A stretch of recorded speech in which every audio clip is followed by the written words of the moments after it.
네, 경고받은 200석 이런 제목이었는데요. 출렁이는 총선 판세에 관한 얘기를 지금부터 해보도록 하겠습니다. 사전 투표까지는 2주밖에 안 남았습니다. 하지만 민심의 종착지가 어디가 될지는 알 수가 없는 겁니다. 특히나 이번 총선의 경우에는 출렁이는 민심 파고의 폭이 유독 높다는 생각도 드는데요. 그만큼 여야 각 당의 자체 판세 분석도 아주 치열하게 이루어지고 있다고 합니다. 특히 핵심 승부처이자 이번 총선의 최대 격전지로 꼽히는 서울에 대한 각 당의 판세 분석이 나와 있습니다. 함께 보도록 하겠습니다. 한 기자. 예, 이 한 언론 보도에서 양당 핵심 관계자들의 취재해서 결과를 내놓은 건데요. 이 서울 48개 의석에서 민주당은 32곳 우세하다고 봤고 9곳은 박빙, 7곳은 열세라고 판단을 했습니다. 또 이 국민의힘에서는 10곳 정도가 우세하고 17곳은 박빙, 21곳은 열세라는 분석을 내놨는데요. 이 양당이 공통적으로 민주당 우세 지역이다 이렇게 꼽은 지역은 이 중랑, 성북, 강북, 노원 이렇게 서대문, 관악 같은 20곳 정도였습니다. 그리고 민주당 강세 지역으로 꼽힌 곳은 이 서대문을, 이 마포을, 이 양천을, 구로을 정도였고요. 또 이 국민의힘 우세 지역은 되게 조금이었는데 이제 강남, 서초, 송파, 갑 정도였습니다.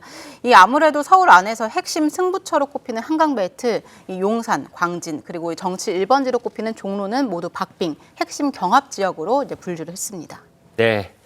시청자 여러분께서는 어떻게 들으셨습니까? 여야 서울시당에서 정말 자기들이 가지고 있는 자료를 솔직하게 기자한테 내놓았을까요? 아니면 전략적인 답변을 했을까요? 한 기자, 실제 당 분위기는 어떻습니까? 실제 어제는 이제 국민의힘에서는 수도권에 이어서 이제 부산 위기론까지 나올 정도로 좀 위기감이 좀 상당합니다. 네. 이 공식적으로는 한 위원장도 의석수 전망에 말을 아끼자 이런 분위기라서 말은 좀 아끼는 분위기지만 네. 이 내부적으로는 수도권 전체 의석 절반가량이 이 오차 범인의 박빙인 것으로 분석을 하고 있습니다. 이 바람이 어떻게 부느냐에 따라서 지난 총선 때보다도 적은 100석 안팎에서 이 120석 안팎이 가능하다는 게 자체 판단입니다. 여권에선 그렇게 판단하고 있고 네. 그렇다 보니까 이 박근혜 대통령 탄핵 때보다 더 어렵다. 이 한강벨트가 무너졌다. 이런 말까지 나오는 게 사실입니다. 민주당에서는 공식적으로 예상 의석수를 153석 플러스 알파라고 밝힌 바 있습니다. 어제는 김민석 상황실장이 최대 희망 목표치라고 하면서 과반 151석을 예상을 했는데요.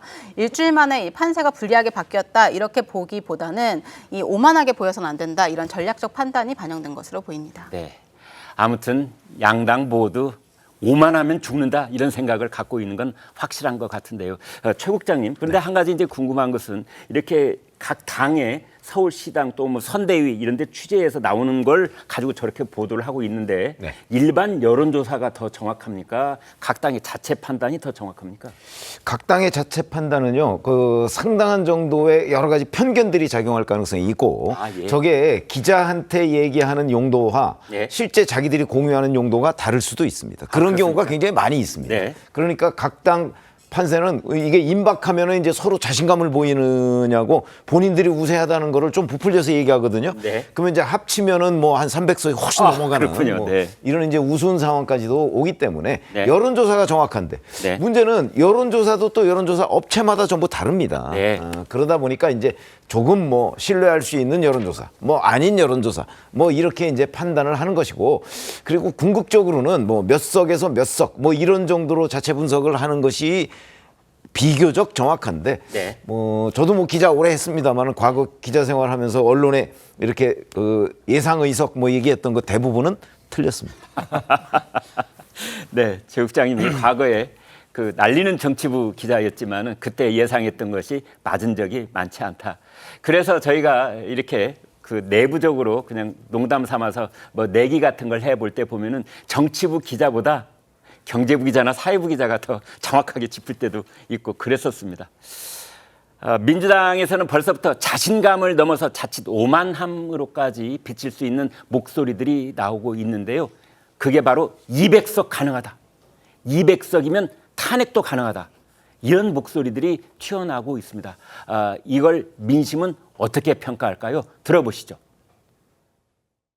인천에 14석이 당선되면 200석을 우리가 당선시킬 수 있다. 우리가 200석 이상을 차지하는 민주당이 되도록 힘차게 심판합시다. 이분이 이기면 200석이 됩니다. 200석 화이팅! 200석. 자, 200번 왔습니다. 조택사입니다. 민주 진보 개혁 세력들이 약진해서 200석을 만든다고 하면은 윤석열 대통령을 탄핵도 가능하다. 민주당이 200석 하려고 한다. 오만하다. 하는데 그게 아니잖아요. 우리 민주당의 목표는 이재명 대표가 제시한 대로 151석, 153석이에요. 네, 과거 총선에서는 우리가 몇 석이다 이렇게 부풀려서 잘못 얘기하면은 결국은 그 숫자를 상대당에 갖다 주는 경우도 있더라고요. 아무튼 지금 그래서 더불어민주당 내부에서는 저거에 대해서 경고음도 나오고 입단속도 하고 그런 상황인 것 같습니다. 다음 주제로 넘어가 보겠습니다.